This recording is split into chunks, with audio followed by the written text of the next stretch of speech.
Pag-usapan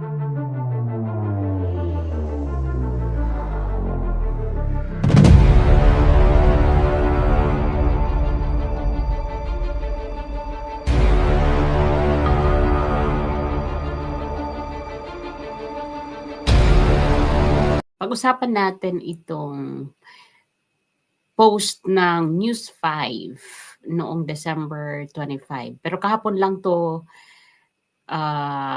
nag-appear sa aking news feed. So, basahin natin itong kanilang post na sabi dito, ibinahagi ni two-time Olympic gold medalist Carlos Yulo ang ilang mga larawan kasama ang kanyang girlfriend na si Chloe San Jose ngayong Pasko 2024. Eto daw ang mensahe ni Golden Boy. Naway maging masaya at mapagpala ang mga araw na paparating para sa ating lahat. Saad ni Golden Boy. So ayan, nag-share sila ng photos. Eto yung Christmas tree nila. Sa condo yata ito. Napakaganda ng kanilang Christmas tree. Of course, nandito ang kanyang her new look na golden girl. So, twinning ang kanilang damit. Pareha sila naka-sleeveless. Diba? Na light blue o sky blue. So, puntahan natin ang 3.5 reactions ng mga tao at 1.2 comments and then 12 shares. As of yesterday na nag-appear ito sa akin. So, dito tayo. Ang sabi ni Abigail, siguraduhin nyo na hanggang dulo at hindi kayo maghihiwalay para hindi kayo pagtawanan ng mga tao.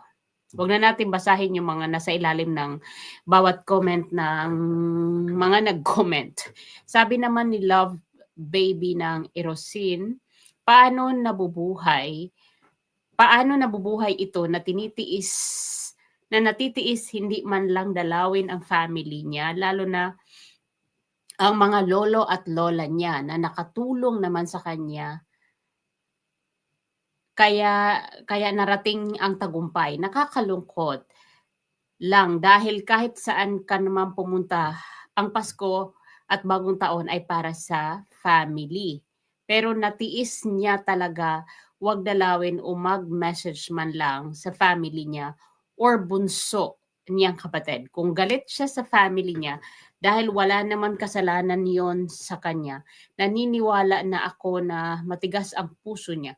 Sana hipuin ni God ang puso niya para maisipan niyang dalawin ang family niya ngayon at sa Bagong Taon. Yan ang sinasabi ko na kung galit siya sa magulang niya, bakit idadamay niya yung mga kapatid niya? Ba't di niya dalawin? Yun din ang sinasabi dito ni Love.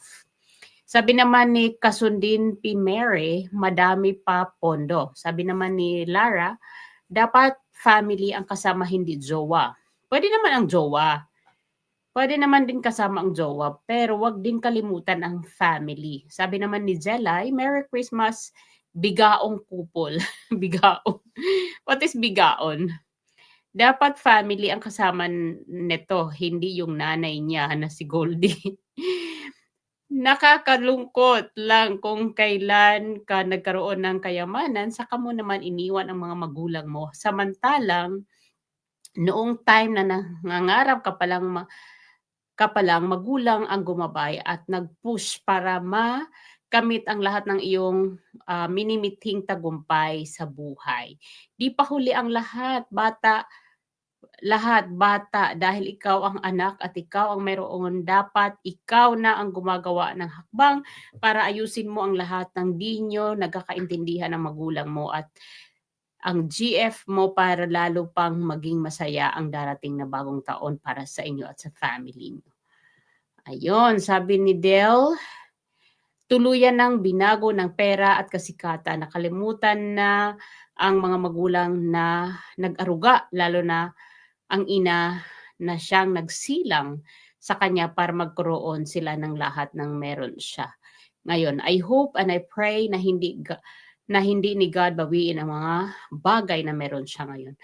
Stop po naman natin guys, mag-react tayo. Alam nyo guys, yun nga ang nakakalungkot, no? Kasi yung Pasko ay pag-alala o pag-alaala sa pagsilang ng ni Jesus Christ.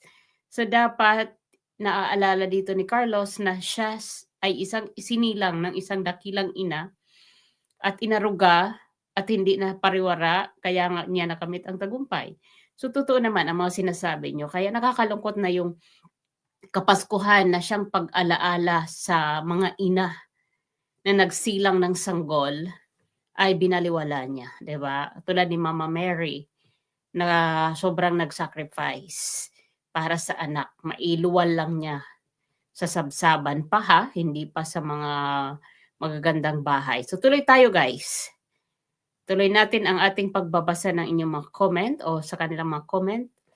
Ang sabi dito ni Robert o ni Angie, natiis ang magulang, nakakahiya. Sabi ni Robert, baliwala ang karangalan kung walang utang na loob at at pagmamahal sa magulang ang nagdadala niyan. Sabi naman ni Tony, sino pa ba ang mag-celebrate kundi silang dalawa din, sila lang welcome sa mga family nila at pareho silang suwail sa magulang. Sa kanya at for sure makikisiksik si Kaloy sa pamilya ni Goldie, mukha siyang kawawa, nagkapamilya ng di niya ng ginuston kapamilya sa iba, ginusto nila yan.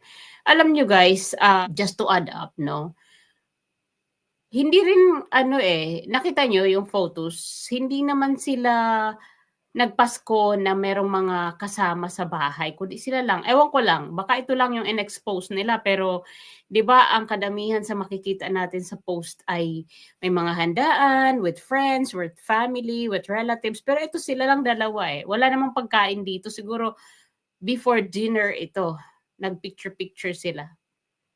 'Di ba? Buti pa yung aso nayayakap nila, well ang aso ngayon ay parang ano na rin, kaparte na ng human being, ano natin, parang human being na rin sila. Pero hindi ako galit sa aso dahil mahal nga namin si Rory. Pero 'di ba, kung ang aso kaya mong mahalin, ang tao pa kaya di mo kayang mahalin? 'Di ba, Carlos? 'Yun ang point doon.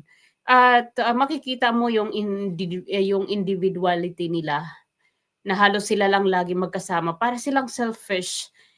Nakikita ko sa kanila yung pagka-selfish nila kasi kung, sila yung taong, mapag-share kahit ng kanilang panahon, dapat unahin muna nila i-share yung kanilang mga, golden time sa kanilang mga magulang and then with, friends and the other, people around you. Pero mukhang sa lahat ng photos na kanilang ini-expose, majority sila lang laging dalawa. Parang ayaw nila magsawa sa isa't isa. So, diretso po natin ang pagbabasa. Dito na tayo sa kay Domingo. Sabi ni Domingo, dami na naman galit na mga nanay na mukhang pera, ginagawang investment ang mga anak. Grabe ba? So, si Domingo pa lang ang against, among the other, at saka nilagyan siya ng angry face. Ayan, angry emoji. Among sa mga nag-comment, isa pa lang ang ating nakita na pro-guling couple. Sabi ni Rodzani o Rohani, lahat halos ng comment puro crab mentality, hindi masaya para sa ibang tao, pero hangad ng kasiyahan para sa sarili, kaplastikan, pinapairal nyo, maging masaya naman kayo para sa iba. So, dalawa na sila.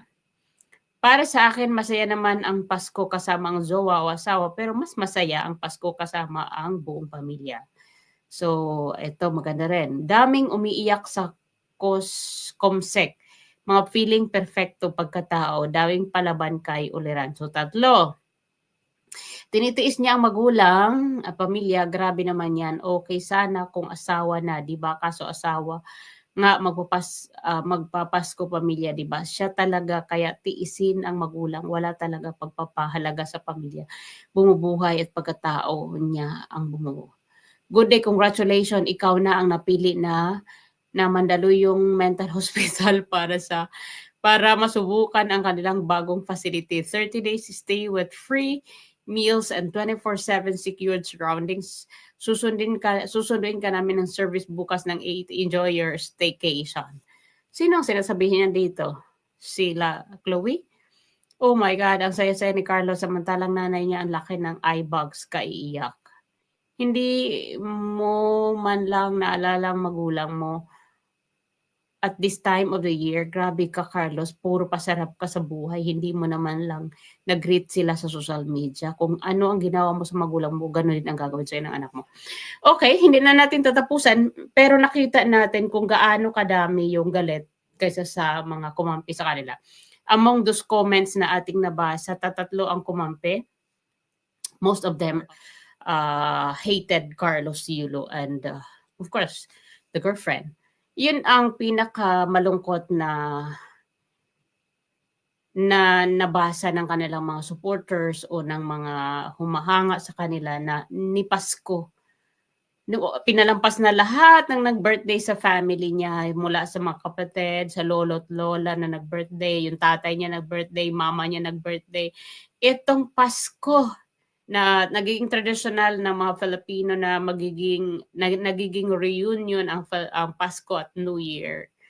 Ewan na lang sa'yo, Carlos, kung bakit mo binaliwala pa din ang iyong ina at mga mahal sa buhay. Hay nako, Carlos, kailan ka ba magigising?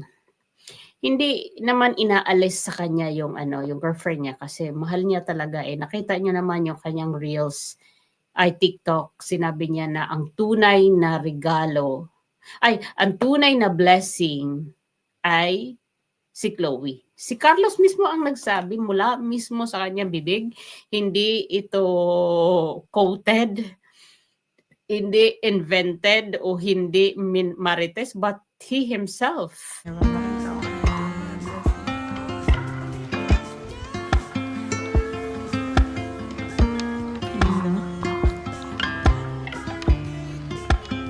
Siya mismo nagsabi na ang tunay na blessing niya ay si Chloe San Jose.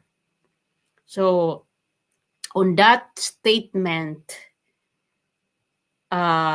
parang sinabi niya rin niya na hindi blessing sa kanya ang family niya. So ano pa nga ba ang i-expect natin, 'di ba? Kundi wala na. 'Yun na talaga, si Chloe lang talaga ang kanyang si Chloe lang talaga ang mahal niya, hindi na ang kanyang mga magulang. So yun lang, guys. Maraming salamat and I'll see you again on our next video. Bye for now.